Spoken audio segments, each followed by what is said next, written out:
అండి, ఏ బ్లాక్ మహిళా ప్రెసిడెంట్.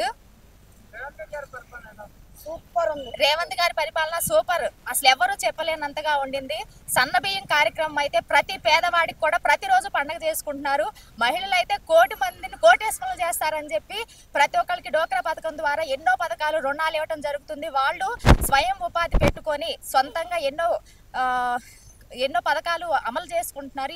ఈ పథకాల ద్వారా వాళ్ళు చాలా ఉపయోగపడుతున్నాయి. మనకి స్కిల్ కమిటీ కానీ, డెవలప్మెంట్ కానీ ఇంకా చాలా బాగుంది. ఇలాగే పరిపాలన కొనసాగి నెక్స్ట్ 10 సంవత్సరాల దాకా మన రేవంత్ అనే ఉండి మన కాంగ్రెస్ ప్రభుత్వం ఇంకా ఎన్నో కార్యక్రమాలు చేయాలని కోరుకుంటున్నాము. జై కాంగ్రెస్. కేటీఆర్, రేవంత్ రెడ్డి అన్న చూసేటప్పుడు కనుక కేటీఆర్ వాళ్ళు ఓన్లీ దొరలపల్లి పాలనే జరిగింది. ఇది ప్రజాపాలన.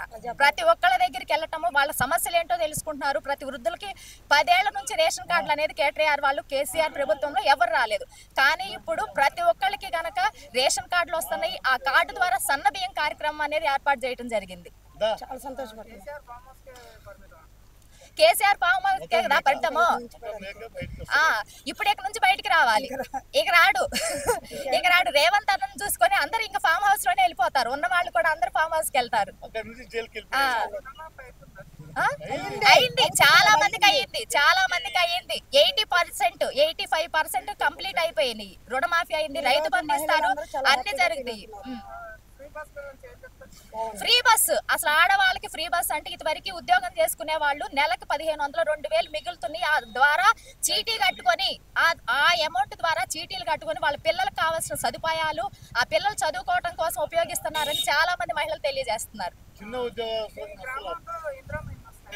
ఇందిరమ్మ ఇల్లు ఇంకా అయినాయి, వచ్చినాయి. డబుల్ బెడ్రూమ్లు కనుక శాంక్షన్ అయినాయి. కొంతమందికి ఇందిరమ్మ ఇల్లు కూడా మొన్న పట్టాలు ఇవ్వడం జరిగింది. 5 లక్షలు కూడా ఇస్తాం జరిగింది. అవుతారు. నెక్స్ట్ 10 ఏళ్ళు కూడా సీఎంఏ. రేవంత్ రెడ్డి జిందాబాద్. రేవంత్ అన్న నాయకత్వం వర్ధిల్లాలి.